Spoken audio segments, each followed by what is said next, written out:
अच्छा, वो इस क्वेश्चन आंसर जो है ना वो हम एंड में लेंगे और वो चैट के थ्रू ही लीजिएगा आप, क्योंकि लोग बहुत ज्यादा हैं तो फिर वो माइक सब ऑन करेंगे, सबके माइक ऑफ है, तो आप जो है उस पे चैट पे सब आपको लिख देंगे तो आप वहीं से रीड करके आप जवाब दे सकते हैं। एंड में आप एक घंटे का है ये, तो एक घंटे से पहले आपको आप 10-15 मिनट का टाइम दे दीजिएगा क्वेश्चन आंसर।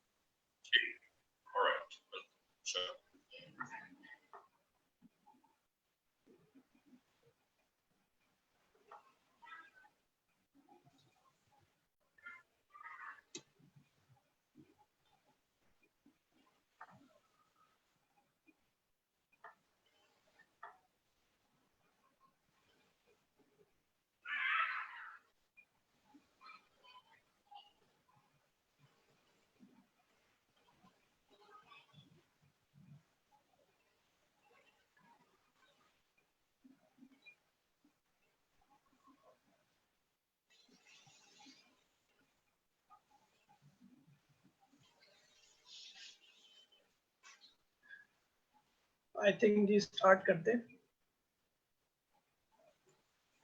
Sure.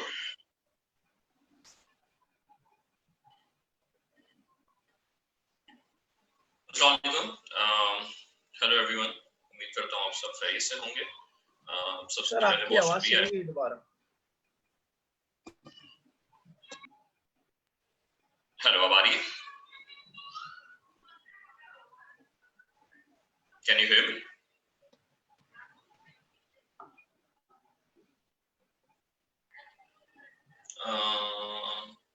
बाकी को आ रही है फिर I think. Can all of you hear me loud and clear? If you could just write in the text box, in the chat box.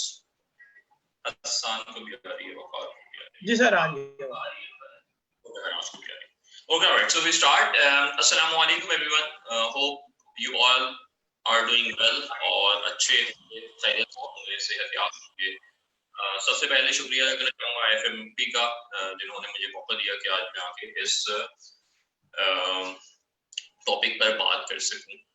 मेरा नाम मोहम्मद उवैस अता सिद्दीकी है। मेरा ताल्लुक इस्लामिक इंटरनेशनल रेटिंग एजेंसी से है, जो कि एक मालियाती इदारा है और मेरा काम बेसिकली क्रेडिट रेटिंग्स करना है। मैं तकरीबन 16 ममालिक में governments, Islamic banks, takaful companies और कॉर्पोरेट्स की क्रेडिट रेटिंग्स करता हूँ। इरा में से ज्वाइन करने से पहले मेरा PwC एयर फर्ग्यूसन के साथ बहुत अरसे ताल्लुक रहा है और वहाँ पे मैं बिजनेस एंड रिस्क कंसल्टेंट के तौर पे काफी अर्से काम करता रहा, जहाँ पाकिस्तान के तकरीबन तमाम बैंक्स के मेरे क्लाइंट्स थे। इसके अलावा मैं एक राइटर हूँ, कॉरेस्पॉन्डिंग ऑथर हूँ इस्लामिक फाइनेंस न्यूज़ मलेशिया में, और पढ़ने पढ़ाने से भी ताल्लुक रहा है। विजिटिंग फैकल्टी हुई था 2 यूनिवर्सिटीज में। सो ज़्यादा टाइम नहीं लूँगा इंट्रोडक्शन में, जस्ट ब्रीफ इंट्रोडक्शन। अच्छा, हम करेंगे ये कि I'll keep on covering things, और जैसे जैसे आपके सवाल आते रहें तो आप जो है वो चैट बॉक्स में लिखते रहिएगा, तो हम आखिर के 10 मिनट लगेंगे आपके जवाब देने के लिए। तो ये हमारा जो है वो पैटर्न रहेगा। First and foremost before start, सबसे बड़ा और पहला डिस्क्लेमर ये कि these are just a few suggestions. Okay, तो आपके जो भी फाइनेंशियल डिसीजंस होंगे वो आपने अपने फाइनेंशियल एडवाइजर से डिस्कस करके लेने हैं, और आज के डिस्कशन की बेसिस पे जो है वो आप कोई अपना काइंडली डिसीजन ना लीजिएगा, कोई मेजर फाइनेंशियल डिसीजन। तो this is a strategy that we are going to discuss today on how to manage your financial position during COVID-19। तो थोड़ी सी आउटलाइन बता दूं सबसे पहले। थोड़ी सी मैं साइकोलॉजी पे जाऊंगा और will be discussing Maslow's hierarchy. बहुत ब्रीफ से टच करेंगे, कोई बहुत ज्यादा डिटेल में जाएंगे। मैं प्रोफेशनल साइकोलॉजिस्ट नहीं हूँ, बट मैं थोड़ा सा आपको बताने की कोशिश करूंगा कि जो ह्यूमन डेवलपमेंट है उसके क्या क्या स्टेजेस हैं। आई थिंक आप में से कुछ लोगों ने इस हायरार्की से पहले ही वाकिफ होंगे, तो हम बहुत डिटेल में नहीं जाएंगे। मैं थोड़ा सा कॉन्टेक्स्ट बनाना चाहूंगा कि क्यों फाइनेंशियल स्टेबिलिटी या पर्सनल फाइनेंशियल मैनेजमेंट एक बहुत शदीद इंपॉर्टेंट सब्जेक्ट है, और ऐसा सब्जेक्ट है जो जर्नली हमारे यहाँ इग्नोर किया जाता है। हमारे यहाँ इतना ज्यादा उस पर फोकस नहीं किया जाता। कंपनी लेवल पे फाइनेंशियल मॉडलिंग के जो है वो कोई इतने अच्छे हालात नहीं होते, तो पर्सनल लेवल पे तो हमारे यहाँ कोई ऐसा स्थिति मौजूद नहीं है। तो वो डिस्कस करेंगे। Then I will be talking about what a first person financial model is, होता क्या है, इसकी डेफिनेशन क्या है। देन हम उसके कंपोनेंट्स पे आएंगे उस फाइनेंशियल मॉडल की, हम बात करेंगे इनकम की, ड्यूरिंग दिस टाइम्स आपने इनकम मैनेजमेंट किस तरीके से करनी है। फिर हम बात करेंगे एक्सपेंडिचर्स की, ठीक है, एक्सपेंसेस देखेंगे, एक्सपेंस मैनेजमेंट देखेंगे। फिर हम दूसरे फैक्टर पे आ जाएंगे which is saving, investment and additional income, उस पे थोड़ी सी बात करने की कोशिश करेंगे। आपको पता होगा I am an economist professionally, तो income is basically a function of consumption, saving and investment. Okay, तो आपकी जो भी इनकम आ रही होती है वो आप या कंज्यूम कर रहे हो तो या सेव कर रहे हो तो या इन्वेस्ट कर रहे हो। ओके, तो हम रेवेन्यू आ गया, इनकम आ गई, इनकम के बाद हम बात करेंगे आपकी consumption which is your expenses, और उसके बाद बात करेंगे सेविंग और इन्वेस्टमेंट्स की। बहुत ज्यादा सेविंग इन्वेस्टमेंट की डिटेल में नहीं जाएंगे, मैं ये नहीं बताऊंगा कि आप कहाँ पे इन्वेस्ट कर सकते हैं या कहाँ पे नहीं कर सकते, एक ब्रॉडली उसे थोड़ा सा कवर करने की कोशिश करेंगे। और फिर हम आएंगे कि तमाम तर चीजों की बेसिस पे how you can build your own financial model, ठीक है, why you must build one such model if you don't have already built one, alright? So और आखिर में कुछ दो स्ट्रेटजीज हैं जो थोड़ी सी मैंने बहुत ही ब्रॉड बनाने की कोशिश की है, just to give an idea how to go about it. So this is the course outline, this is the session outline that we will be following hopefully. So without wasting any time, move on to our first portion, first part, which is Maslow's hierarchy. तो Maslow जो है वो एक psychologist है, इन्होंने जो है वो अपनी एक Maslow's hierarchy के नाम से जो है वो अपनी एक hierarchy बताई है कि जो भी ह्यूमन डेवलपमेंट होती है वो किन स्टेजेस पे होती है, ठीक है। अच्छा, ये this something which is like largely talked about, psychology में भी, फिलॉसफी में भी बड़ी बातें होती हैं जी। जितने भी ट्रेनर्स हैं वो तमाम तर ट्रेनर्स इस पिरामिड को, इस हिरार्की को बहुत ज्यादा फॉलो कर रहे होते हैं। तो बस 2 मिनट में आपको बताऊंगा कि जो कोई भी इंसान है, ठीक है, आपने बहुत सुना होगा सेल्फ एक्चुअलाइजेशन जी, सेल्फ एक्चुअलाइजेशन आपने शायद ये वर्ड सुना हो। तो सेल्फ एक्चुअलाइजेशन एक्चुअली होती क्या है, किन किन स्टेज से आ रही होती है। सबसे पहला जो स्टेज जो नीचे है, दैट्स योर फिजियोलॉजिकल नीड्स। ये तो सबसे पहले इंसान क्या चाहता है कि उसकी जो फिजियोलॉजिकल नीड्स हैं, फिजिकल नीड्स है, वो पूरी हो सके, जिसमें एयर आती है, जिसमें वाटर आती है, जिसमें फूड आता है, शेल्टर आता है, स्लीप, क्लोथिंग, रिप्रोडक्शन, ये आती है। ये वो तमाम तर नीड्स हैं जो जब इंसान जंगलों में रहता था उस वक्त भी पूरी करता आ रहा था, ठीक है। उस वक्त उसे हवा की तलाश होती थी, उसे पानी और खाने की तलाश होती थी, वो गारों में रहता था, ठीक है, वो अपनी नींदें पूरी करता था, और वो जब जैसे जैसे डेवलप हो क्लॉथिंग और रिप्रोडक्शन की तरफ आया, ठीक है। उसके बाद फिजियोलॉजिकल नीड्स आज भी सेम है, ठीक है, ऑब्वियसली थोड़ी सी एडवांस हो गई हैं, ठीक है। पहले जो है वो चमड़ों से जो है वो कपड़े बना लिए जाते थे, अब जो है वो ब्रांड्स आ गए हैं, ठीक है, तो things have advanced, but this is the first stage. दूसरा स्टेज है सेफ्टी नीड्स। सेफ्टी नीड्स में क्या है, आपकी पर्सनल सिक्योरिटी हो, आपकी इनकम आ रही है, एम्प्लॉयमेंट आपके स्टेबल हो, आपके रिसोर्सेज जो है, आपका घर है या आपके बैंक बैलेंस है, आपकी गाड़ी है, वो सारी स्टेबल है, उनकी सेफ्टी हो, ठीक है, आपकी हेल्थ, आपकी प्रॉपर्टी जो है वो बेहतर हो। जब ये दो चीजें आप मीट कर रहे हो तो you move towards love and belonging. आप दोस्तियों की बात करते हो, आप रिलेशनशिप की बात करते हो, आप एक कनेक्शन बिल्ड करना शुरू करते हो with your family, with your people, with the society at large, okay। जब आप ये स्टेज कर लेते हो, देन आप स्टीम की तरफ आते हो, आप सेल्फ स्टीम, सेल्फ रिस्पेक्ट, आप रिकग्निशन की तरफ आते हो। ये वो मकाम होता है जहाँ पे आप पहचाने जाते हो, and then you will move toward self actualization. ये वो स्टेज है जहाँ पे आप अपना बेहतरीन जो आपका पोटेंशियल है वो इस्तेमाल कर पाते हो, ठीक है। तो ये this is the pyramid, this is the hierarchy. अच्छा, होता क्या है, होता ये है कि अगर आप अपनी फिजियोलॉजिकल और सेफ्टी नीड्स पूरी ना कर पाओ तो आपकी लव एंड बिलोंगिंग इफेक्ट होती है, alright, this is a given rule. अगर आपके फाइनेंसेस सही नहीं है तो आपकी family life will be affected, okay, that's a given rule, ठीक है।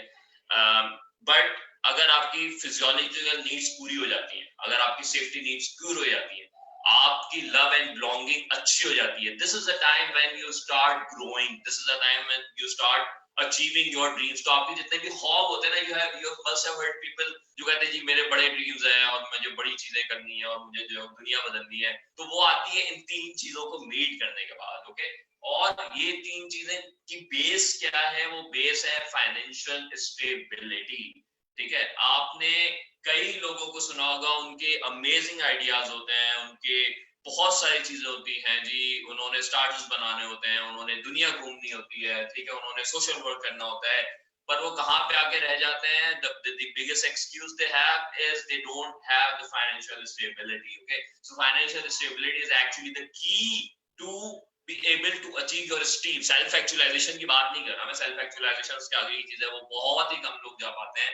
अगर आपको टाइम मिले, go to the subject, just Google it and read further on the subject. बहुत इंटरेस्टिंग, बहुत मजा आएगा आपको ये पढ़ने में. बट मैं ये कहना चाह रहा हूँ कि अगर आपको कुछ बेहतर करना है, अगर आपको जिंदगी में कोई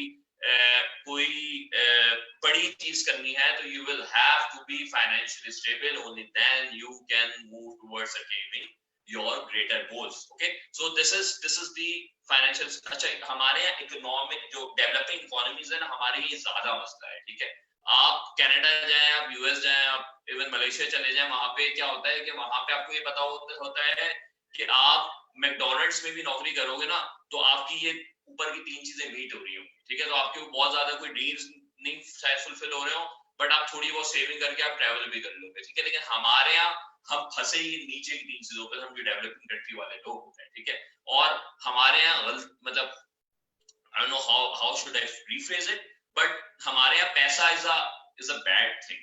Okay, I know it comes from religion, it's considered fitna of our ummah. I believe it, and I totally believe it. But वो एक अलग लेवल है, वो वाला लेवल है जो आपको मिडिल ईस्ट में जाके मिलता है, जहाँ के लोगों ने जो है वो सोने की गाड़ियां दी हुई होती है. ठीक है, that's a separate stage altogether. But if you are working toward getting money, if you are working towards financial stability to meet your physiological needs, to meet your safety needs, to meet your family needs, then there isn't any harm in it. पैसा आना बुरा नहीं है, पैसा कहाँ जाएगा ये ना पता होना बुरा है, क्योंकि ये नहीं पता होता कि पैसा कहाँ जाएगा तो वो फिर इधर उधर जाता है. ठीक है, and which is like the topic of my today's talk. Okay, तो इस स्लाइड का सिर्फ ये मकसद था आपको ये बताना कि जी फाइनेंशियल स्टेबिलिटी क्यों इतनी ज्यादा इंपॉर्टेंट है. आई एम प्रीटी श्योर आपको इसका बहुत अंदाजा होगा, मैं कोई नई बातें नहीं कर रहा. But before moving on to this very important topic on financial stability and financial management during COVID-19, I thought कि इस चीज को डिस्कस कर लिया जाए. Okay, so before we move to our actual content, let me just give you a very brief. आपको मैंने बताया था मैं इकोनॉमिस्ट हूँ, I am actually macro economist हूँ, मैं ग्लोबल इकोनॉमीज देखता होता हूँ. तो मैं आपको क्विकली एक रिमाइंडर दूंगा कि IMF की रिपोर्ट आई थी जिसमें IMF ने बोला था कि 2020 में we are officially moving towards recession. We are in the recession right now.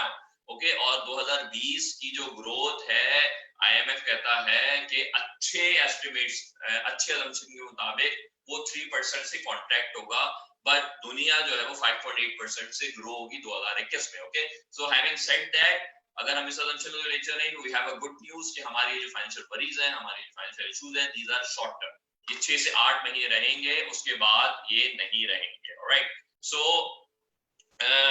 उसमें जो है वो प्रोजेक्शंस का जो है वो कोई मसला नहीं है, उसमें प्रोजेक्शंस की कोई बात नहीं है. अच्छा, उसके बाद अच्छा पाकिस्तान, उसके बाद बात कर लेते हैं पाकिस्तान की. तो Pakistan is also moving towards recession. Different numbers आ रहे हैं, बट जो रेंज रिसेशन की आ रही है वो तकरीबन 1% से 2% के बीच की गई है. तो हमने कॉन्टैक्ट टू करना, उसकी वजह ये है कि हमारा जो फाइनेंशियल ईयर है वो जुलाई में शुरू होता है, वो जून में खत्म होता है. तो हमारा जो जून 2020 वाला जो ARF इसका लेयर है उसमें से 3 महीने आएंगे कॉन्ट्रैक्शन वाले. तो होपफुली हम अगले साल कुछ बेहतर करने की हालत में होंगे. बट पाइट की एक रिपोर्ट आई है Pakistan institute of development economics की, जो ये कहती है कि it's going to be massive unemployment in Pakistan also. America में तकरीबन I think I don't know, मुझे एग्जैक्टली नंबर याद नहीं है, बट मिलियंस में ऑलरेडी वहां से 18 मिलियन के करीब लोग ऑलरेडी अप्लाई कर चुके हैं अनएम्प्लॉयमेंट बेनिफिट के लिए. That's around 20% of their labor force. Okay, so it's a huge number. So this is happening all around the world. Unemployment हो रही है, और ये सारी चीजें जो है वो क्योंकि ग्लोबल, क्योंकि ऑब्वियसली इंडस्ट्रीज बंद हो गई तो इकोनॉमी का पहिया बंद हो गया, इकोनॉमी का पहिया बंद हो गया, तो हम ग्रोथ की बजाय कॉन्ट्रैक्शन या रिसेशन में चले गए. ओके, सो इसका मकसद ये था कि to give you a broader view कि आपको what you should be expecting and what you should be ready for. अब आ जाते हैं हमारे अपने असल टॉपिक पे। एक मिनट में दीजिएगा। हम आ जाते हैं आज के अपने एक्चुअल टॉपिक पे। The topic is personal financial model. Okay, तो अगर मैं फाइनेंशियल मॉडल की बात करूं, मुझे पता है कि आप में ज्यादातर लोग फाइनेंशियल बैकग्राउंड से ताल्लुक रखते हैं, तो मैं उस डिटेल में नहीं जाऊंगा, मेरे लिए आसान भी होगा इस चीज को समझाना। बट फाइनेंशियल मॉडल जो होता है, वो फाइनेंशियल मॉडल क्या कहता है कि financial model is a process, it's a process of creating a summary of companies expenses and earnings in the form of a spreadsheet that can be used to calculate the impact of the future event or decision। तो करता क्या है, process है पहली चीज। दूसरी चीज expenses लेगा, नीचे इनकम लेगा। ओके, और क्या करेगा, फ्यूचर प्रोजेक्शन करेगा। क्या करेगा, फ्यूचर प्रोजेक्शन करेगा। तो हर फाइनेंशियल मॉडल क्या कर रहा होता है, हर फाइनेंशियल मॉडल ये कर रहा होता है कि फ्यूचर प्रेडिक्ट तो नहीं बट फ्यूचर एस्टिमेट करने की कोशिश कर रहा होता है कि आगे जाके फाइनेंशियल जो पोजीशन है कंपनी की वो कहां खड़ी होगी, उसमें क्या होगा। तो ये कॉन्सेप्ट है कॉर्पोरेट लेवल पे। कंट्री लेवल पे भी आपका इसी तरह का एक फाइनेंशियल मॉडल बन रहा होता है। जो मैं बात आज करने वाला हूं, that is to build your personal financial model. ठीक है, तो आप अच्छा, जर्नली लोगों ने अपने पास कुछ ना कुछ एक्सेल पे चीजें डाली हुई होती हैं और उन्होंने जी हाथ से लिखा हुआ होता है, तो जर्नली दे नो कि जी क्या एक्सपेंसेस हैं और क्या जो है वो हमारी इनकम आने वाली, जर्नली होता है। But what I am talking about, I am talking about developing a detailed, थोड़ा सा डिटेल्ड फाइनेंशियल मॉडल की बात कर रहा हूं मैं पर्सनल लेवल पे। ठीक है, तो आगे मैं आके आपको बताऊंगा कि इसके एक्चुअली किस तरीके से आप बना सकते हैं और इसके क्या क्या एट्रीब्यूट्स होते हैं। ओके, फाइनेंशियल मॉडल बनना क्यों चाहिए, सही है। अब मैंने बात की थी, मेरी टॉक जो आज का डिस्कशन था वो था how to manage personal finances during कोविड-19। ठीक है, अच्छा, जब मैं मैनेजमेंट की बात करता हूं तो दो चीजें आती हैं किसी भी फाइनेंसेस में, वो आती है एक्सपेंस साइड, वो आती है इनकम साइड। ओके, तो ये दो चीजें जा रही होंगी इस फाइनेंशियल मॉडल में, राइट। सो आज की इसका लुप्पे लगाव या इसका जिस कह लूं आज के सेशन का, वो ये है कि you have to develop your own financial model using the techniques that I am to discuss in next few minutes. Okay, and why a person financial model, होता क्या है, देखिए होता ये है, आपको पता होगा फाइनेंशियल मार्केट्स में आप देख रहे होंगे जी स्टॉक एक्सचेंज बहुत नीचे जा रही है। ठीक है, दुनिया में जा रही है, पाकिस्तान में नहीं जा रही। पाकिस्तान में तो कुछ खैर रिकवरी भी हुई थी, बट क्यों जा रही है, उस वजह से जा रही है कि देयर इज अनसर्टेनिटी। हमें पता ही नहीं है कि आगे होने क्या वाला है। हमें नहीं पता इकोनॉमी कितनी श्रिंक करेगी, हमें नहीं पता कौन सा सेक्टर किस तरफ जाएगा, हमें नहीं पता कि जी आपकी रिकवरी किस वक्त होगी, हमें नहीं पता ऑयल प्राइसेस कब ऊपर जाना शुरू होंगे। ठीक है, there are a lot and lots of question. हमें नहीं पता ट्रैवलिंग रिस्ट्रिक्शंस कब खत्म होंगी, इस साल खत्म होंगे भी नहीं होंगे।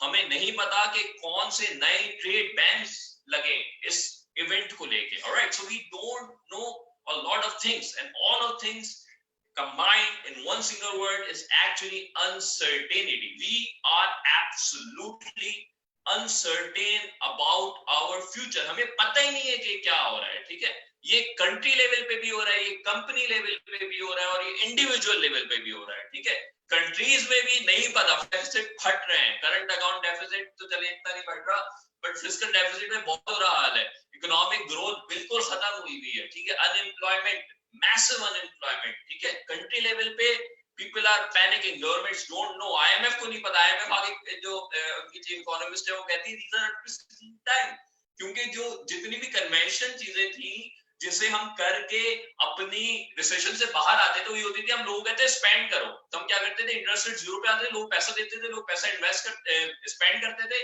और उससे जी डिमांड बढ़ती थी और इकोनॉमी चलना शुरू होती थी। ये ऐसा पहली दफा हुआ है कि we cannot say people to spend, they cannot spend। जब वो पैसा खर्च ही नहीं होगा, जब डिमांड ही नहीं होगी, तो कौन सी कंपनीज जो है वो प्रोड्यूस करेंगी और कौन सी कंपनीज जो है वो आगे उस चीज को लेके चलेंगी। तो these are unprecedented times, so this is at a country level, these are at a company level पे the orders खत्म हो गए हैं, लोग परचेज ही नहीं कर रहे हैं, there are plethora of shoes। okay, तो वही कंपनी के जो इफेक्ट्स है वो आ रहे हैं इंडिविजुअल्स पे, अनएम्प्लॉयमेंट हो रही है, पे कट्स हो रहे हैं, पे कट्स कुछ के परमानेंट हो रहे हैं, कुछ के टेम्पररी हो रहे हैं, कुछ के ज्यादा हो रहे हैं, कुछ के कम हो रहे हैं। बट एक सर्वे में पढ़ रहा था, उसमें it was a person survey, global survey था वो, जिसमें साउथ ईस्ट एशिया था। उसमें ये पूछा गया था कि क्या आपकी पे इफेक्ट हुई ड्यूरिंग दिस पेंडेमिक, और 85% का कहना था कि हाँ किसी ना किसी हद तक हुई। I don't know about the financial sector की क्या हालात हैं, but हालात I think बुरे ही हैं, alright?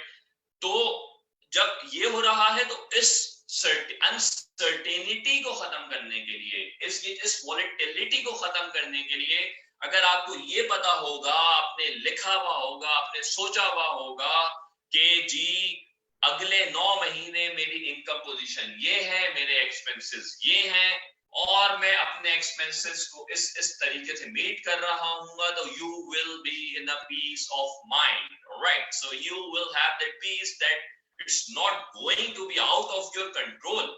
खुदा ना खास्ता अनएम्प्लॉयमेंट हो जाती है, that's a separate thing all together, but that's where communication comes, that's where your intuition come. ठीक है, आप जिस सेक्टर में काम कर रहे हैं, आपको पता होगा कि आपके सेक्टर में जो है वो क्या चल रहा है, किस तरीके से चीजें हो रही हैं, and only then you will be able to do that. मैंने एक सेशन किया था नेशनल इंक्यूबेशन सेंटर के साथ कुछ अर्से पहले। उसका टॉपिक था moving towards recession, threats and opportunities. तो उसमें ये मैंने चीज बहुत डिटेल में डिस्कशन की थी कि आपकी क्या स्ट्रेटेजी होनी चाहिए। यूट्यूब के चैनल पे अवेलेबल होगा 1.5 घंटे का सेशन, अगर आप चाहें तो आप वो देख सकते हैं। उस डिटेल में मैं नहीं जाना चाह रहा, इसलिए मैंने उसका रेफरेंस यहाँ पे आपको दिया है। ऑलराइट, तो करना क्या है, आपको उस अनसर्टेनिटी को कम करने की कोशिश करनी है। ठीक है, वो किस तरीके से कम करनी है? Through development of a personal financial model. अच्छा, पर्सनल फाइनेंशियल मॉडल मैंने आपको डेफिनेशन बता दी। ठीक है, मैं आपको एंड में उसकी शक्ल भी दिखा दूंगा कि एक्चुअली वो नजर किस तरीके का आता है। मैं आपको ईमेल एड्रेस भी दे दूंगा, तो file is there if you ever want to have any discussion on it. अगर आपको कोई फाइनेंशियल कोचिंग चाहिए तो you can always have a discussion on me later after this session also. But having said that, जो पहली side है which is the inflows is managing your income. Okay, so what you need to do is you need to assess your income position for next 6 to 9 month. यहाँ पे 3 to 6 लिखा है, but I think मैं मई में है तो आपको at least year and तक उस चीज को असेस करना चाहिए।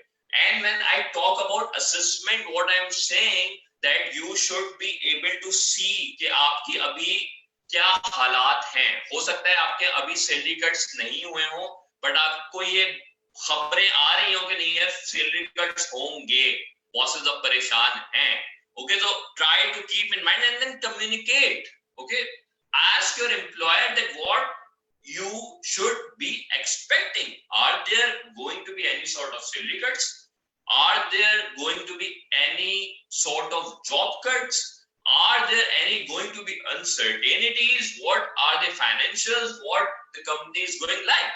Be very candid about it. डरने वाला टाइम नहीं है, क्योंकि everyone is going through crisis. तो कोई आपको ये नहीं कहेगा कि जी ये तो मतलब ये किस तरह का मुझसे सवाल कर रहे हो। ठीक है, obviously you should be polite, you should be well versed, you should know what you are talking about, but you should communicate. And if any one of you is in a senior capacity, I don't know if there are any, but if there are any, then they must come forward and they must be talking with their employees about how they are going to deal with it. All right, तो अच्छा, फिर एक और क्या चीज आ जाती है generally, for example banks हैं या इन्वेस्टमेंट फर्म्स हैं, तो जुलाई में ईयर एंड हो रहा होता था, बहुत सारे जून में ईयर एंड हो रहा होता था, तो बोनस आ रहे होते थे। ठीक है, तो जनरली ये होता था कि अच्छा बोनस आ रहा होता था तो आपकी एक एक्सपेक्टेशन होती थी ये ट्रैवल प्लान है या ये मेरा खर्चा यहाँ से निकल जाएगा। वो आएगा कि नहीं आएगा?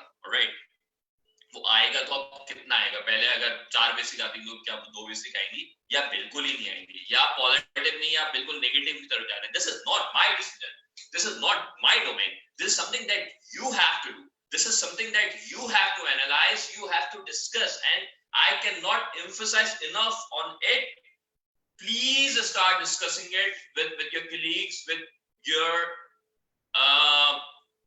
your employer. Okay, अगर मतलब वो वाली मिसाल है ना कि शुतुरमुर्ग वाली, कि आप जो है वो आपको पता है हर जगह जो जॉब कट्स हो रही है और आप भी वो जमीन पे जो है ना सर छुपाए बैठे हो कि आपको जो है वो कोई नहीं पकड़ेगा और अचानक एक दिन खबर आती है कि जी आपकी सैलरी कट कर दी गई है या खुदा ना खास्ता आपको जो फायर कर दिया गया है इस वजह से। तो be aware of what is going in your particular industry, in your particular organisation and then plan things accordingly. दूसरी चीज, अगर आपको लगता है कि you are going for a pay cut, okay, तो you need to recalculate your tax liability अभी से कर लें, ठीक है। टैक्स कैलकुलेटर्स अवेलेबल हैं ऑनलाइन।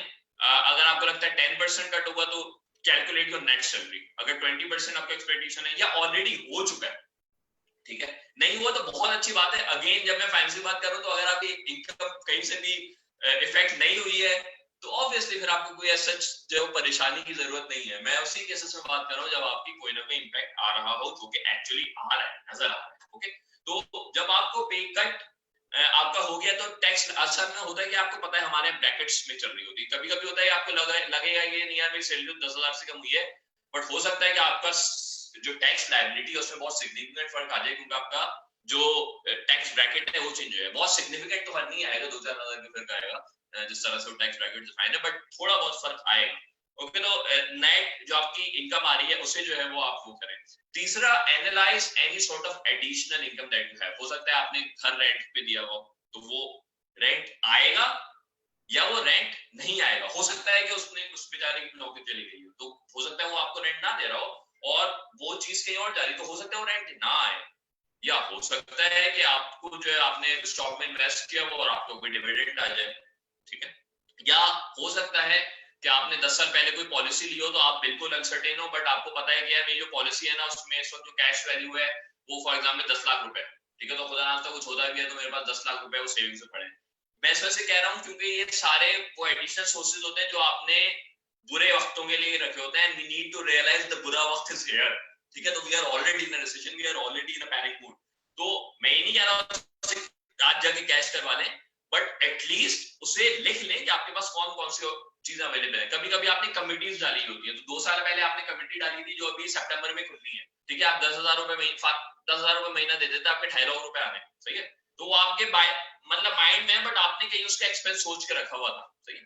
तो राइट इट, ठीक है, एंड देन रियलाइज कि यार वो जो आपने उसका एक्सपेंस सोच के रखा था क्या वो जरूरी है इस वक्त। अगर नहीं है तो add it in your income of the September. Obviously आप इस तरह के मॉडल बनाएंगे, आप मई में खड़े होंगे, जून, जुलाई, अगस्त, सितंबर। तो अगर आप 2 महीने का आपका डेफिसिट चला भी आता तो आपको पता होगा नहीं यार कि सितंबर में जाके मेरे ये वाले पैसे आने तो मैं इसे रीपे कर सकता हूं। So this is how you should be planning your financial strategy. Then based on all the heads, ठीक है, इनकम आ गई। सेविंग्स की मैं बाद में बात करूं। सेविंग्स खैर वो जो इंश्योरेंस वाली थी वो इन एसेंस सेविंग्स ही थी, ठीक है। तो आपकी सारे हेड्स आ गए और एंड में आपको आ गया कि आपके जो नेट फंड्स अवेलेबल हैं, नेट इनकम अवेलेबल है out of taxes after payment, सारी चीजें वो ये मौजूद है। तो आपका एक लाइन आ गई पूरे एक्सपेंसेस की मंथ वाइज, ऑलराइट। अगली चीज व्हिच इज मैनेजिंग एक्सपेंसेस। अच्छा, मैंने आपको बताया था मैं इकोनॉमिस्ट हूं, तो मैं गवर्नमेंट की क्रेडिट रेटिंग्स कर रहा हूं ना। तो गवर्नमेंट आपको शायद पता हो कि ना ज्यादातर फिस्कल डेफिसिट में चल रही होती है। तो 6%, 5%, 3%, 4% का डेफिसिट बहुत नॉर्मल होता है। तो जब किसी भी कंपनी, किसी भी कंट्री का फिस्कल डेफिसिट चला जाता है 6%, 7% पे, तो उस कंट्री को भी ख्याल आता है। और आईएमएफ का अगर प्रोग्राम ले तो आईएमएफ तो ख्याल दिला देता है कि भाई क्या कर रहे हो, फिस्कल डेफिसिट जो है वो जी 7% पे पहुंचा हुआ है, आप सो क्यों रहे हो, right. So when that happens countries move toward fiscal consolidation. It's a process, ठीक है। वो मैं प्रोसेस क्यों बता रहा हूं मैं आपको बताऊंगा कि मेरा मकसद क्या है। अच्छा, उसमें क्या होता है, उसमें 2 हेड्स होते हैं। कंट्री नए टैक्सेस लगाती है, नई ड्यूटीज लगाती है, पुराने टैक्सेस का रेट बढ़ा देती है, पेट्रोलियम पे टैक्स बढ़ा देती है, रेजिडेंस पे टैक्स लगा देती है, डिफरेंट इनिशिएटिव करती है अपना रेवेन्यू बढ़ाने के लिए on one side. On the other side क्या करती है, अपने एक्सपेंसेस कम करती है, ठीक है। तो सब्सिडीज हटा लेती है। फॉर एग्जांपल पेट्रोल पे अगर सब्सिडी मिल रही थी, सब्सिडी हट जाएगी, ठीक है। दूसरा, अगर कोई पर्क्स मिल रहे थे तो वो हट जाएंगे। डेवलपमेंट अगर कोई हो रही थी, डेवलपमेंट कम हो जाएगी, सैलरीज पे हॉल्ट हो जाएगा। इस तरह के इनिशिएटिव ले रहे होते हैं बहुत on the revenue side and on the expenditure side. It happens for the country level, but individual level पे क्या हो रहा होता है, इंडिविजुअल पे मसला ये है कि आपकी जो इनकम साइड है दैट्स ऑलमोस्ट रिजिड। वो ऐसा नहीं हो सकता कि आप एक दिन में या एक महीने में या 2 महीने उस चीज को ड्रास्टिकली चेंज कर लें, ठीक है। हो सकती है, वो आगे आके मैं थोड़ा सा डिस्कस करूंगा, बट नहीं होता। तो आपके पास जो ज्यादा ऑप्शन अवेलेबल है that is on the expenditure side, okay. वो एक्सपेंसेस साइड पे है, वो रेवेन्यू साइड पे इतना ज्यादा नहीं है, ओके। तो जो आपको ज्यादा मेहनत करने की जरूरत है that is to work on your expenses, and first part of doing it to break your expenses, okay. तो अभी आप क्या करते हो जी, वो बिजली का बिल चला जाएगा 5,000 रुपए जी, वो घर पे मुझे जो है वो 25,000 रुपए दे देना है, और जी वो बाकी ना मैं 25,000 रुपए से महीना चला दूंगा, ठीक है। ये जर्नली इस तरह होता है। तो let me tell you, this is not the time of doing it. You have to go line by line. वो जो 25,000 की मिसलेनियस पेमेंट्स हैं उसमें क्या खर्चा हो रहा है, ठीक है। कितने आपकी फ्यूल एक्सपेंसेस था, कितना आप बाहर खाना खाते थे, कितने का आप मोबाइल में इजी लोड करवाते थे, कितने के अगर आप मैरिड हैं तो जी आपके जो है वो दूध और डायपर आता था, ठीक है। तो you will have to go line by line for all these expenditures, line by line, go to as much detail as you can, as much detail as you can, and then अभी वाकई आगे बताता हूँ, then realize the come up with the mandatory expenses, MEC जो मैं concept में आपको देना चाहूंगा, मैं वही आपको बताता हूँ। सबसे पहले आपने लाइन बाय लाइन कर लिया। दूसरा काम आपने करना है, since we are developing a model for next 8 months, बैठें और ये सोचें कि वो कौन कौन सी पेमेंट्स हैं जो अगले 8 महीने में आ सकती हैं, ठीक है। हो सकता है आपने कोई इंश्योरेंस पॉलिसी ली हुई हो सकता है आपने कोई म्यूचुअल फंड में इन्वेस्टमेंट की हो जहां पे आप पीरियोडिक पैसे देते हो सकता है आपने क्रेडिट कार्ड लिया हो जिसकी एनुअल रजिस्ट्रेशन फी आती हो जो हर साल जो है वो रिवर्स हो जाती हो, लेकिन इस साल बैंक है नहीं, जिस साल तो हम रिवर्स नहीं कर रहे, ठीक है। तो आई डोंट नो कि आपका कौन सा कार्ड है, अगर आपने प्लैटिनियम लिया हुआ है तो आपकी 8,000 से 9,000 भी आती है वो एनुअल रजिस्ट्रेशन फी। मैं सोच कह रहा हूँ कि मेरी एक्चुअली पिछले महीने आ गई है, सी आई वाजंट एक्चुअली मतलब मैं नहीं था, मैंने उसका अकाउंट फॉर किया हुआ था, ठीक है। जिम रजिस्ट्रेशंस आ रही होती हैं, ठीक है। आपकी जो है वो एनुअल इस तरह की जितनी भी रिस्ट्रिक्शन है जो कि पीरियोडिक होती हैं वो सारी इस तरह होती है, वो आ जाती हैं, और क्योंकि एक्सपेंस से जरूरत है आपको, यू डोंट बॉदर, ठीक है। आप कहते हो अच्छा नहीं सही, अच्छा 5,000 रुपए दे दी, but it's not such time. in these time you have to be very careful about it. आपको बहुत ज्यादा केयरफुल होना है कि आपकी फ्यूचर लायबिलिटीज कौन कौन सी खड़ी हैं, ओके। तो अगर आप सिंगल हैं तो खुद दिमाग लगा के बैठे, वालिदैन के साथ बैठे, अगर आप मैरिड हैं तो खुद बैठे और अपनी जो है वो अपने पार्टनर अपने स्पाउस के साथ बैठे कि कौन कौन सी कमिटमेंट्स हैं। कभी कभी होता है कि जो है वो आपकी बेगम ने बीसी डाली होती है, कमिटी डाली होती है, आपको पता ही नहीं होता, ठीक है। तो और उसकी जी वो पेमेंट शुरू हो गई होती है। अच्छा, पॉजिटिव साइड पे कभी कभी वो कमिटी निकल भी आती है तो आपको फायदा भी हो जाता है। I am not just trying to be a chauvinist, but that happens, वो चीज कभी कभी इस्तेमाल में आ जाती है। एनीवे, तो sit with your partner, sit with your employer, sit with your family. Remember, मैं इस पे जितना फोकस करूं, जितना ज्यादा जोर दूं, वो शायद कम होगा कि communication is the single factor that is going to decide your financial capacity, your financial strategy, your financial management during COVID-19 pandemic, ठीक है। आपको अपनी बेगम को ये एहसास दिलाना होगा कि नहीं जी 20% जो सैलरी कट हो गई है तो इस दफा गुल अहमद का ईद का जोड़ा ना ले, इस दफा जो है वो फर्स्ट कॉपी पे जो है गुजारा कर लें, ठीक है। तो उसके लिए you will have to be very good at communication and you'll have to be very upfront. Just say it कि भाई वो नहीं है ना पैसे, मतलब सही है। So you will have to do these things. You will have to come up with such strategies. Otherwise, आप तकल्लुफ में जो है वो तकल्लुफ में मारे जाना is a कहावत, but literally भी हो सकता है during these pandemic times. It's not that I'm just trying to be funny about it, but these are actually the realities. ऐसा होता है, ठीक है। I don't know कि जो attendees हैं वो ज्यादा married हैं कि वो single हैं, जो मैरिड लोग हैं उससे ज्यादा रिलेट कर पाएंगे। शायद सिंगल लोग इतना ज्यादा रिलेट नहीं कर पाए। एनीवे, तो आपने क्या करना है, अगले 6 से, यहाँ से 3 से 6 महीने का लिखा हुआ है, बट आप 6 से 8 महीने 2020 एंड तक का आई वुड से कि आप पूरा एनालिसिस करें, ठीक है, and then you come up and then start making decisions कि कौन सा एक्सपेंस रखना है, कौन सा एक्सपेंस नहीं रखना, ठीक है। वो जो मैं गुलाम अहमद के जोड़े की बात कर रहा हूँ, इसी से कर रहा हूँ। तो just decide what are the major expenses you are going to retain। अच्छा, हुआ क्या है, बहुत सारे एक्सपेंस आपके कट भी हो गए, तो फ्यूल का एक्सपेंस कट हो गया आपका। आप जो बाहर ऑफिस में खाना खाते थे, आई डोंट नो आप ऑफिस जा रहे हैं कि नहीं जा रहे हैं, ठीक है, मतलब मैं नहीं जा रहा, वर्किंग फ्रॉम होम, ठीक है। तो अगर आपका इस तरह से है, आपको ये वाले मेजर एक्सपेंसेस कट हो गए, बट फिर दूसरी तरफ आपके एक्सपेंस बढ़ भी गए, आपको जो है वो सोप लेना पड़ रहा है ज्यादा, अच्छे ब्रांड का लेना पड़ रहा है, या आप ले रहे हैं, या आपको जी हैंड वॉश लेने पड़ रहे हैं, या आपको सैनिटाइजर्स लेने पड़ रहे हैं, या आपको मास्क लेने पड़ रहे हैं। आई एम अवेयर कि वो उतना एक्सपेंसेस नहीं है, बट कहीं ना कहीं एक्सपेंसेस है, you will have to take the expenses into account. आपको कहीं ना कहीं उस चीज को लाना पड़ेगा, कहीं ना कहीं उस चीज को डालना पड़ेगा कि आपका जो मेडिकल का एक्सपेंस है that is more than usual, right. And based on all these things, come up with the what I refer as mandatory expenses during COVID-19, MEC. Drive your MEC, come up with your MEC, and then MEC को match करें अपने inflow से, और फिर देखें कि आप कहाँ पे खड़े हैं।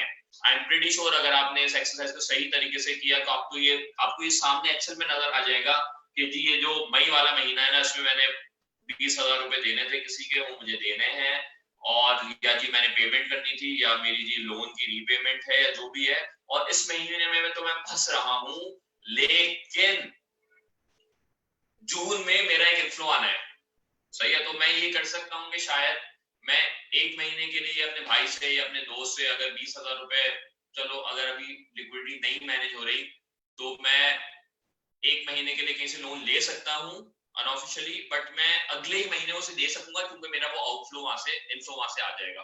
तो these are the things that you will have to do to manage your finances during कोविड-19। तो एक्सपेंसेस हो गई, इनकम हो गई, ठीक है, सॉरी, इनकम हो गई, एक्सपेंसेस, इनकम ऊपर है और फिर एक्सपेंसेस है, ओके। इनकम आ गई आपकी, एक्सपेंसेस आ गए। अब आते हैं इन्वेस्टमेंट और सेविंग वाले पार्ट पे, ठीक है। Now you need to analyze your saving investment, और by saving investment I mean each and everything that you have। तो आपने अगर घर में गुल्लक भी रखा हुआ है जिसमें आप जो है रोज 10 रुपए डालते थे, 10 रुपए नहीं आते, उसमें 100 रुपए डालते थे, तो वो गुल्लक तोड़ के एटलीस्ट देख लें कि उसमें 10,000 है कि 15,000 है, ठीक है। वो you'll have to go to that extent, ठीक है। गुल्लक का रिवाज नहीं रहा, बट जनरली होता है कि आपने एक रिजर्व कैश बनाया होता है, आपने कभी-कभी डॉलर लेके रख लिए होते हैं, आपकी कभी कुछ पैसे आते हैं जो आप कहते हो अच्छा यार ये अलग से रख दो, ये से देखेंगे बाद में, ठीक है। तो what sort of savings and what sort of investments do you have? कभी-कभी आपने म्यूचुअल फंड्स लिए होते हैं, आपके स्टॉक में इन्वेस्टमेंट होती है, अगर आपकी इंश्योरेंस पॉलिसी है तो उसकी जो आपने पैसे दिए हुए होंगे और उसकी कैश वैल्यू होगी वो बहुत सिग्निफिकेंट डिफरेंट होगी। तो प्लीज अगर आपने लेट्स से पिछले 6 साल में 50,000 रुपए दिए और आप ये सोच रहे हैं कि यार 30,000 रुपए, सॉरी 3 लाख रुपए मेरे वहां पे पड़े हैं, तो 3 लाख नहीं होंगे, वो कोई 60-70 हजार रुपए होंगे, ठीक है। तो खैर आप सारे फाइनेंस से ताल्लुक रखते हैं, एमसी से ताल्लुक रखते हैं, आपको इस चीज का पता होगा, तो उस चीज को निकाल लें, अपने जो भी आपका जो पर्सन मैनेजर है उसको फोन कर उसको बोले वो है मेरी कैश वैल्यू बता दो, ठीक है। निकालनी नहीं है, but just keep it, alright. अपनी सेविंग्स एनालाइज कर लें और अगले नीचे एक चार्ट पे आके लिख लें कि क्या सेविंग्स हैं, क्या इन्वेस्टमेंट्स हैं।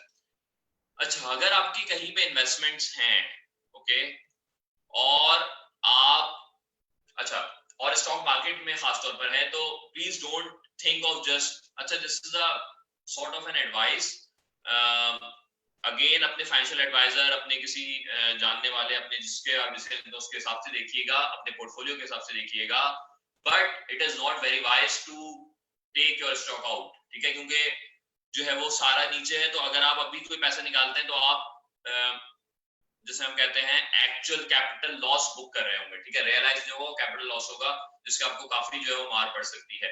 अगर आपके पास पैसा है एक्स्ट्रा, लाख रुपए पड़ा हुआ है और आप सोच रहे हैं कि आप स्टॉक पे लगाएं कि नहीं लगाएं, तो आपको लगाना चाहिए,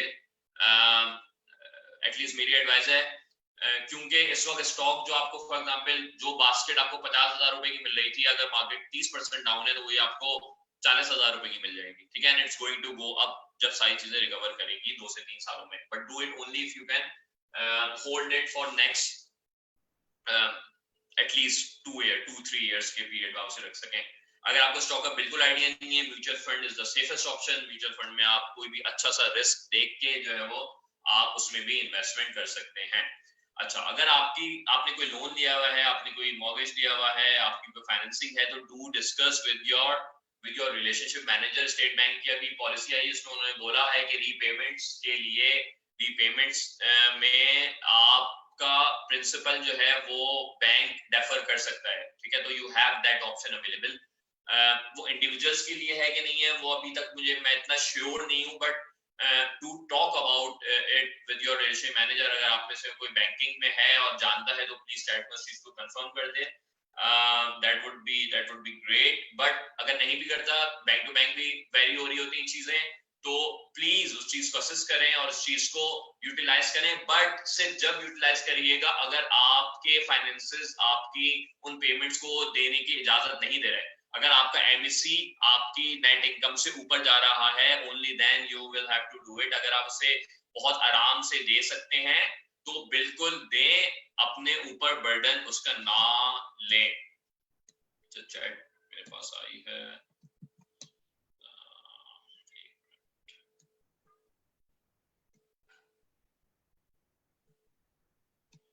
okay, so it's for both individual and non individuals. Thank you Waqar, सही है, तो इट्स कंफर्म कि जी वो इंडिविजुअल्स के लिए भी है और नॉन इंडिविजुअल्स के लिए भी है, तो प्लीज जो है वो उस चीज को आप अवेल कर सकते हैं। यस हमने, ओके, ऑलराइट, सो अच्छा, उसके बाद this is I am talking about at the worst but also assess your fix assets, ठीक है, तो आपके पास हो सकता है 2 गाड़ी हो या 1 गाड़ी हो, 1 बाइक हो, या जो भी एसेट्स आपके पास अवेलेबल है। It's the worst case scenario, मैं ये नहीं कह रहा कि जी आप जाके अपनी गाड़ी बेच दें, but it's the worst case scenario that you should B keeping in mind कि जी आपके पास कौन कौन से फिक्स एसेट्स अवेलेबल हैं। फॉर एग्जांपल मेरी गाड़ी भी और मेरी बाइक भी है, और बहुत अगर कोई बुरे हालात आते हैं तो हो सकता है कि मैं अपनी गाड़ी बेच के जो है वो 6 लाख 7 लाख 8 लाख रुपए कैश जमा कर लूं। I know it's not ideal, it's not something that anyone wants, but in such a scenario you should at least keep in mind कि आपके पास वो एक फिक्स एसेट अवेलेबल है जो आप इस्तेमाल कर सकते हैं in a scenario of extreme stress, okay? And the last but not least, look options for additional income, ठीक है, ऑब्वियसली एम्प्लॉयर का यहाँ पे जो है वो कंसर्न आएगा, बट सिंस आपके पास थोड़ा ज्यादा टाइम है, आपके वर्किंग आवर्स कम हुए हैं, अगर आपका कम्यूट कम हुआ है तो there are plethora of opportunities available, ठीक है, अपनी कम्युनिकेशन पे काम करें। अगर आप सेल्स प्रोफेशनल हैं, work on your personal brand, उस चीज को इम्प्रूव करें, अपनी सेल्स इंक्रीज करें।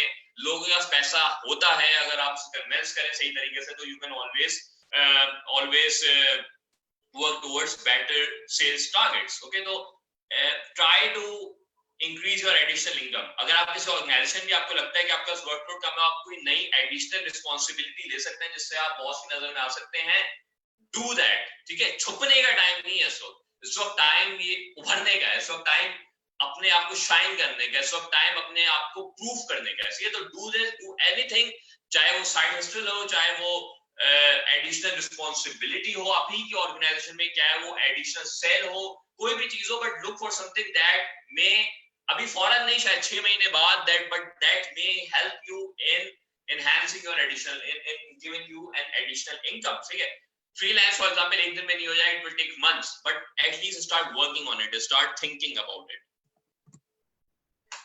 Now 40 minutes हो गए हमारे पास, आफ्टर के 20 मिनट हैं, तो मैं 10 मिनट इन मॉडल से बात करूंगा और फिर हम 10 मिनट आपके जो है वो जाएंगे आपके सवालात और उनके जवाबात पे। मॉडल कैसे बनाना है? Final personal financial model. आपके पास पहला हेड आ गया, based on analyse income and expenses, develop a comprehensive financial model. किस बेसिस पे आया? ऊपर आपकी इनकम आ गई, ठीक है? इनकम कैसे आएगी? पहला हेड, दूसरा हेड, तीसरा हेड, इनकम आ गई, मंथ चल रहे हैं, ठीक है? नीचे आपका एक्सपेंसेस आ गया। एक्सपेंसेस कैसे आए? मैंडेटरी एक्सपेंसेस ड्यूरिंग कोविड-19, MEC आगे लिख लें, MEC मैंडेटरी एक्सपेंसेस ड्यूरिंग कोविड-19, ये वो एक्सपेंसेस है जो आपको करना ही करना है, ठीक है। उसकी पूरा जितना डिटेल ब्रेकअप हो सकता है वो लिखें और ऊपर से हेड अप कर लें, ऑलराइट, एंड देन बिल्ड, और नीचे फिर इन्वेस्टमेंट्स लाएं, नीचे से सेविंग्स लाएं, and then do your financial modelling, okay. अच्छा, उसमें सबसे इंपॉर्टेंट चीज होगी वो आपका क्यूमुलेटिव बैलेंस होगा। तो हो सकता है कि आप किसी वक्त पे किसी महीने डेफिसिट में हो, बट अगले महीने आप क्यूमुलेटिवली सरप्लस में जा रहे हो, ठीक है। तो आप उस एक महीने के हिट ले सकते हैं, उस एक महीने के हिट को आप किसी तरीके से जो है वो किसी तरीके से आगे फॉलो कर सकते हैं, कवर कर सकते हैं, बट वो तभी होगा जब आपने उन चीजों को सही तरीके से लिखा हुआ होगा और आपने उन्हें बहुत बेहतर तरीके से अपने पास जॉट डाउन किया होगा, और it needs to be updated on a daily basis. ये नहीं कि अब फाइनेंशियल मॉडल बना लिया और फिर भूल गया और 4 महीने बाद खोल के देख रहे हैं कि जी अच्छा वो फाइनेंशियल मॉडल बनाया था। No, you will have to update it on a daily basis. आपका फाइनेंशियल मॉडल आपकी अकाउंट, जो बैंक अकाउंट है, उससे टाई होना चाहिए on a real time basis. जिस वक्त जो पैसा निकल के आपकी जेब में आ रहा है, तो आपके मॉडल में लिखा हो कि कैश 5,000 वहां से आउट हुआ और अकाउंट से आउट हुआ, कैश मिल हुआ, और कैश से आउट हो गए जी वो एक्सपेंस आउट हो गया, ठीक है। It should be reflected in all of your model. Budgeting करें, कितना बजट है, एनालाइज। बजटिंग में मैं नहीं जा सका, बट एनालाइज कि आपको उन चीजों की जरूरत है कि नहीं है। जो मैंने आपको मैंडेटरी एक्सपेंस ड्यूरिंग कोविड-19 MEC का कांसेप्ट दिया है, that's based on budgeting. Budgeting करें कि आपको कितने खर्चे की जरूरत है, कितने खर्चे की जरूरत नहीं है, and only then you will be able to develop a sophisticated, a comprehensive financial model of your own. You will have to revise it. It will give you a certainty कि किस महीने में जाके मसला है, किस महीने में मसला। ऑब्वियसली खुदा ना खास्ता कोई हेल्थ पोजीशन आ जाती है, कोई चीज आ जाती है, तो चीज है, बट इस चीज में एक और ये भी एनालाइज करें कि what medical facilities do you have. क्या आपका जो आपकी कंपनी है वो हेल्थ फैसिलिटीज या मेडिकल प्रोवाइड करता है? अगर करता है तो किस हद तक करता है? आपका जो क्रेडिट कार्ड है उसमें कितनी लिमिट मौजूद है? तो आप यूज नहीं करते फॉर एग्जांपल, लेकिन आपके पास एक क्रेडिट कार्ड मौजूद है जिसमें 4 लाख की लिमिट, तो वो 4, आई am not recommended it, I am not emphasizing it, but you have that 4 lakhs available. मैं नहीं कह रहा उसे इस्तेमाल करें, प्लीज खुदा ना नहीं इस्तेमाल करें, वो 40% आपको उसमें इंटरेस्ट देना पड़ता है, 35% भी देना पड़ता है। आई एम नॉट सेइंग आप उसे करें, बट आपको पता है कि आपके पास वो 4 लाख रुपए की लिक्विडिटी लाइन अवेलेबल है, ठीक है। अगर नहीं बनाया हुआ क्रेडिट कार्ड तो आई वुड सजेस्ट कि बनाएं, ताकि बाद आपके पास वो लिक्विडिटी अवेलेबल हो। वो एक अलग बात है, उसमें शरिया कंप्लायंस पर्सपेक्टिव से, मैं इस्लामिक बैंकिंग से ताल्लुक है, तो अभी तक क्रेडिट कार्ड का कोई ऑल्टरनेटिव अवेलेबल नहीं है, बट अगर आपकी इंटेंशन नहीं है कि आप उसमें इंटरेस्ट देंगे तो आपको कॉन्ट्रैक्ट करने का फिर भी जो है वो गुना मिलेगा, but at least on a safe side, because we are going through tough times, not to justify it, but the people who already have, please account for it. आप लिखें उस पे कि आपके पास 4 लाख रुपए की लिमिट अवेलेबल है, आपके पास 10 लाख रुपए की लिमिट अवेलेबल है, आपके पास 1 लाख रुपए की लिमिट अवेलेबल है। And when you do also realise कि कौन-कौन सी चीजें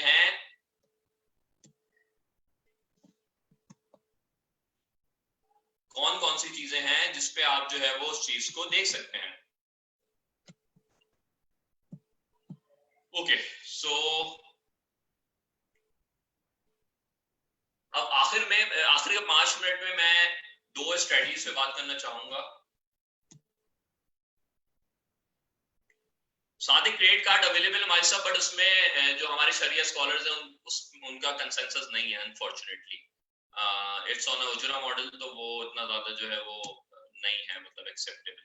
आई नो इट्स इन मार्केट, मेरे पास है भी actually, but it's not that much Sharia compliant, at least in the eyes of Sharia scholars. का अपनी बात नहीं कर रहा, मैं कोई मुफ्ती नहीं हूँ, ठीक है, तो उसमें नहीं है, तभी पाकिस्तान में से बात नहीं है। अगर वो अलाउड होता तो वो पाकिस्तान बैंक खोल देते ना, वो क्यों अपनी क्रेडिट कार्ड की दुकान बंद करके बैठते।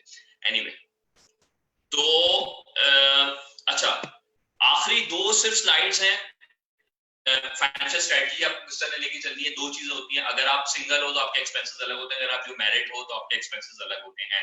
तो अगर आप सिंगल हो तो आपको अपनी एनालाइज करना है और आपको अपनी फैमिली में बात करनी है और फैमिली से डिस्कशन करना है। होता क्या है, जब आप सिंगल होते हो तो कभी कभी आप सोल ब्रेड विनर होते हो, बट कभी कभी आपका कोई भाई होता है, आपका कोई वालिद होते हैं जो उस इनकम मतलब फैमिली इनकम में सपोर्ट कर रहे होते हैं, ठीक है।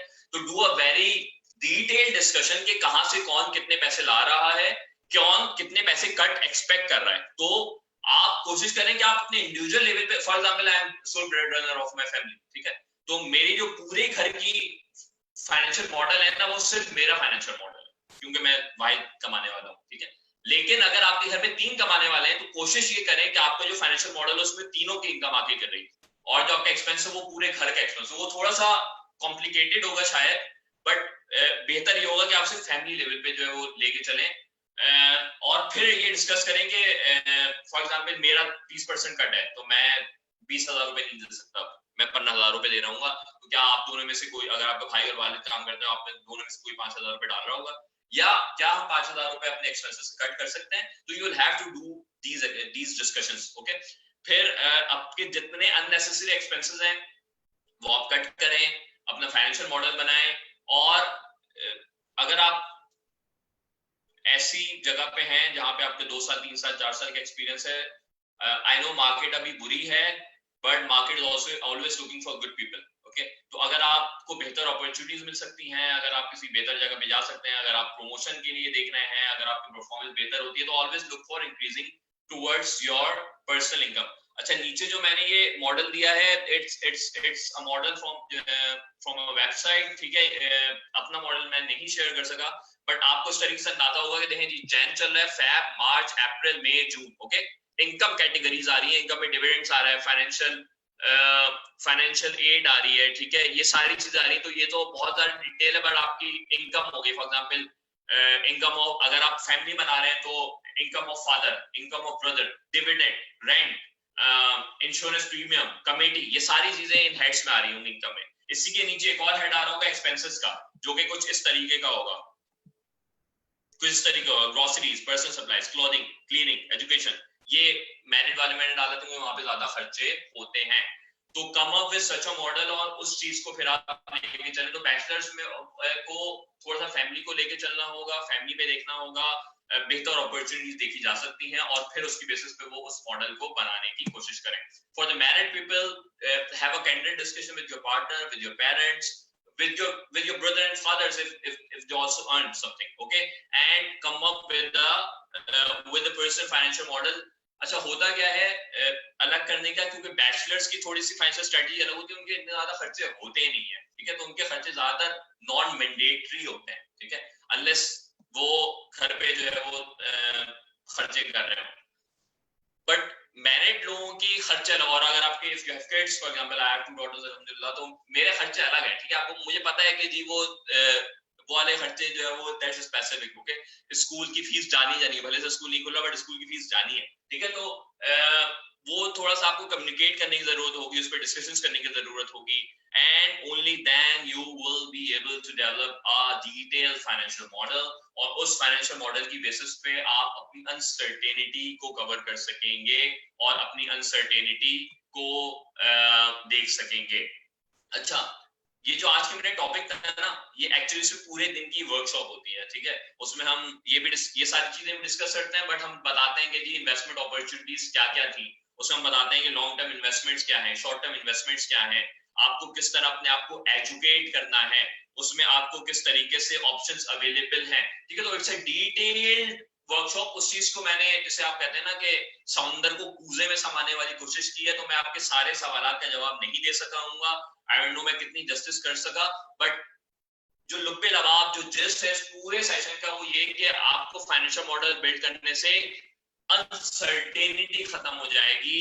You will be certain on what you have to do, you will be certain about your financial flows, and only then you will be able to do things accordingly. And after all, don't panic, we are all in this together. Thank you. I think हम सवाल और जवाब। Thank you, Uwais.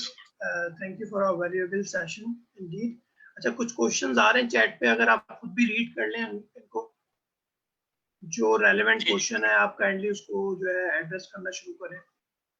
अच्छा okay okay, शुरू से चला जाता हूँ।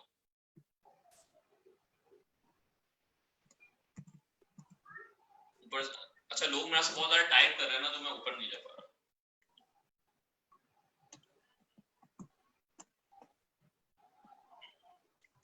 अच्छा, ये इसमें मेरा लिंक्डइन, फेसबुक और ईमेल एड्रेस अवेलेबल है in case if you want to follow further.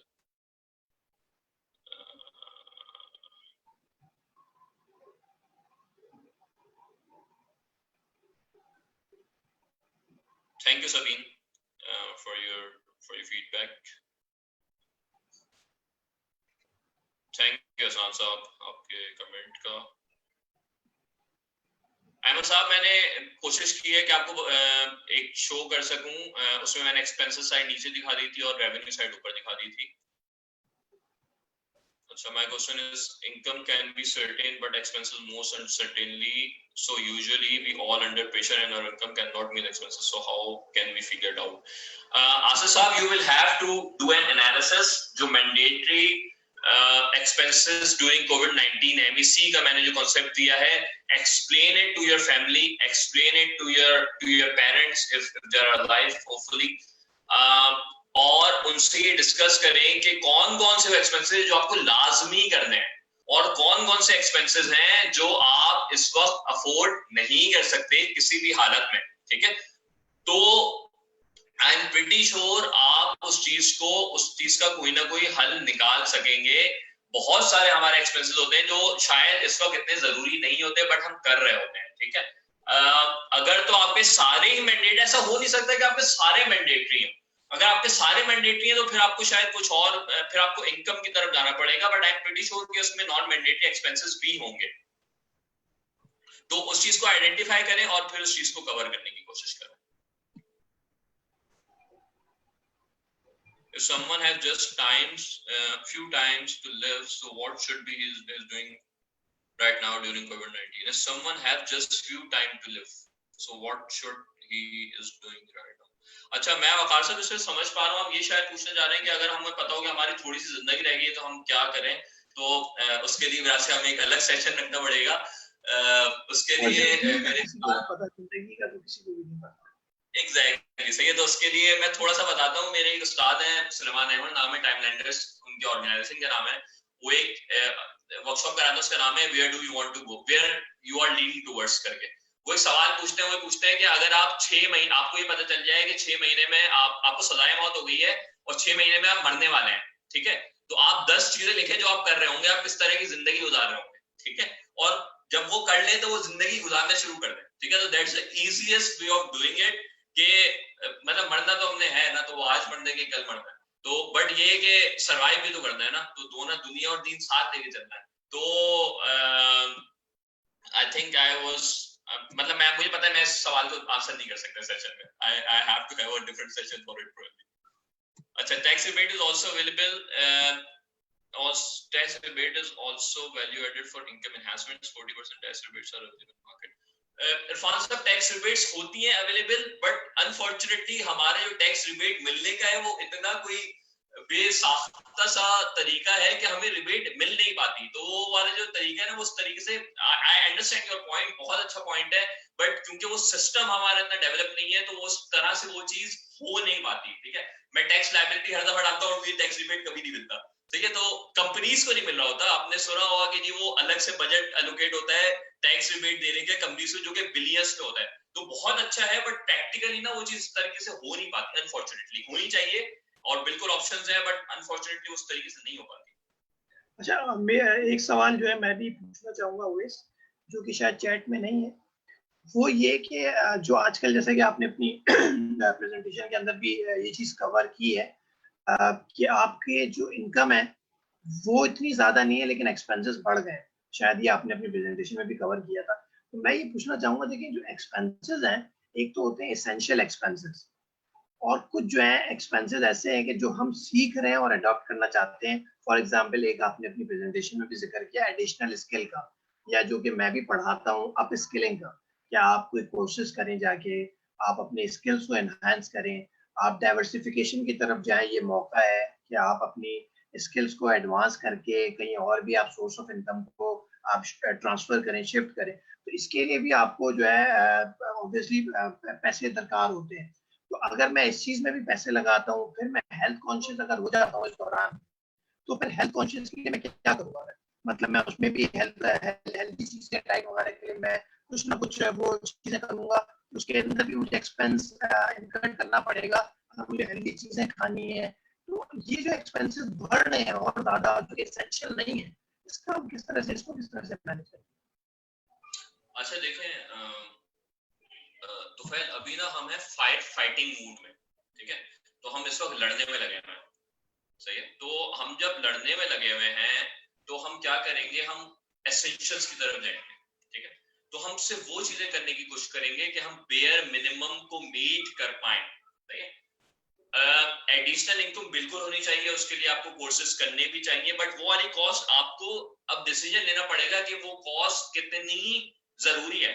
For example, आपके पास एक ऐसी सर्टिफिकेशन अवेलेबल है जिसपे आपके पास 50,000 रुपए देने हैं फॉर एग्जाम्पल, और वो सर्टिफिकेशन अगले 4 महीने में आपको मंथली 40,000 रुपए वापसी रिटर्न दे रही हो, लेट्स सपोज एन एग्जाम्पल, ठीक है?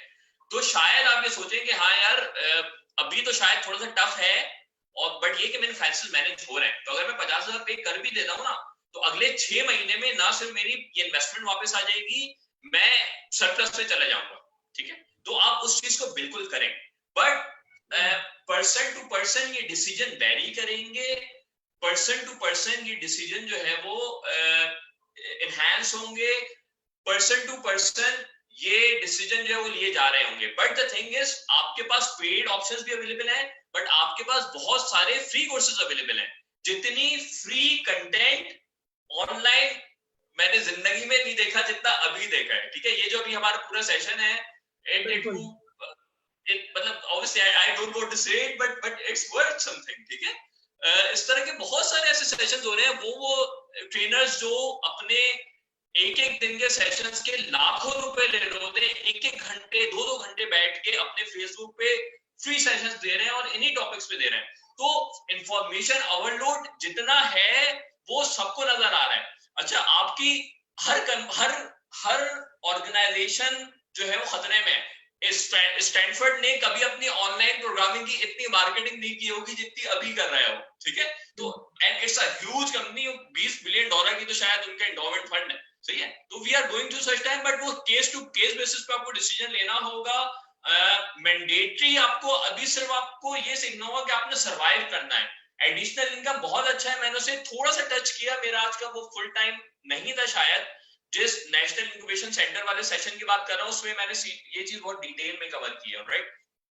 तो उस चीज को लेकिन बिल्कुल करें, नए कोर्सेज करें, आपके पास टाइम है, लोगों से डिस्कशन करें, नई अपॉर्चुनिटीज देखें, नए वेंचर्स में जाएं। This is the option, but you will have to be very positive, you will have to be very thoughtful, you will have to be very clear about it। और वो कब आएगा? जब आप ये वाली एक्सरसाइज कर लेंगे, आपको ये पीस ऑफ माइंड आ जाएगा कि हाँ यार मेरे फाइनेंशियल स्टेबल हैं, मेरा इतना रूम है, मेरा इतना रूम नहीं है, only then you will be able to do those things। सही। और हेल्थ केयर का बताएं, ओएस की हेल्थ केयर जो अब हेल्थ कॉन्शियस की तरफ लोग जा रहे हैं, कि लोग उस तरह की चीजें, मतलब विटामिन सी ले रहे हैं और अपनी हेल्थ का बहुत ज्यादा ख्याल रख रहे हैं, इम्यूनिटी का ख्याल रख रहे हैं, तो उसमें भी ऑब्वियसली एक्सपेंस इनकर्ड होता है। ये भी एक एडिशनल चीज है जो कि पहले नहीं थी, और दैट्स वेरी गुड कि लोग अब इस चीज का ख्याल रख रहे हैं।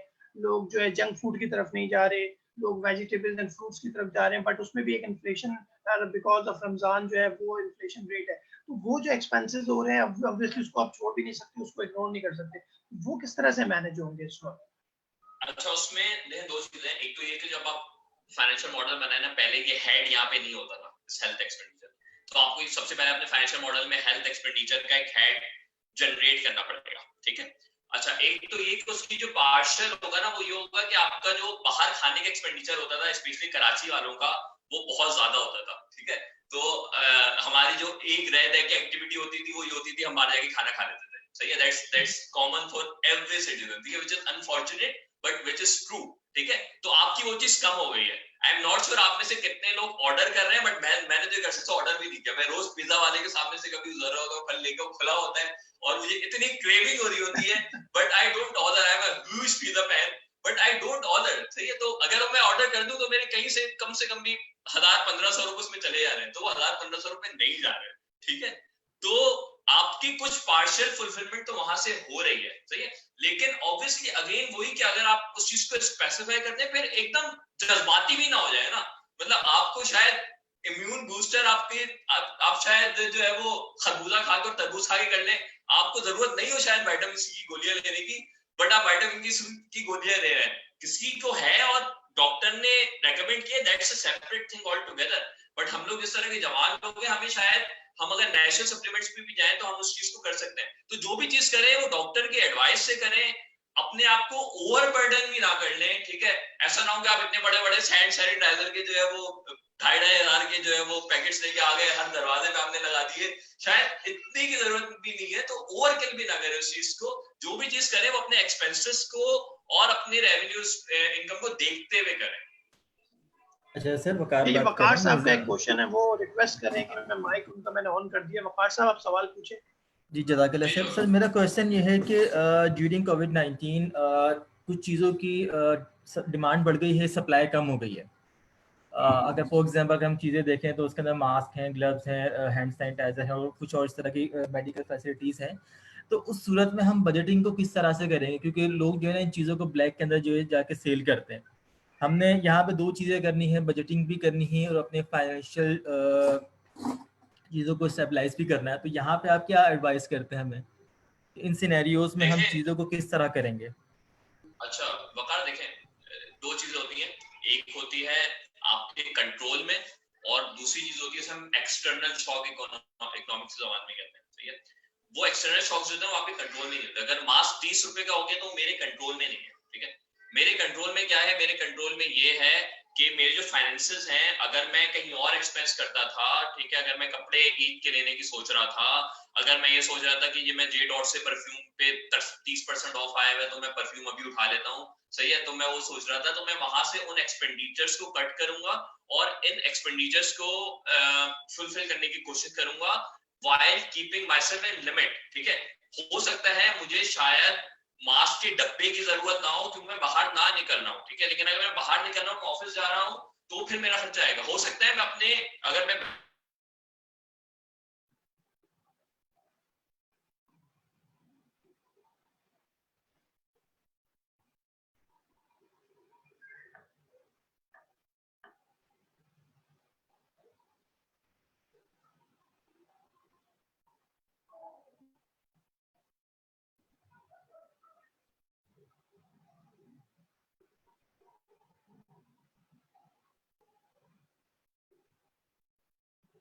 आई थिंक वही सब डिस्कनेक्ट हो गया।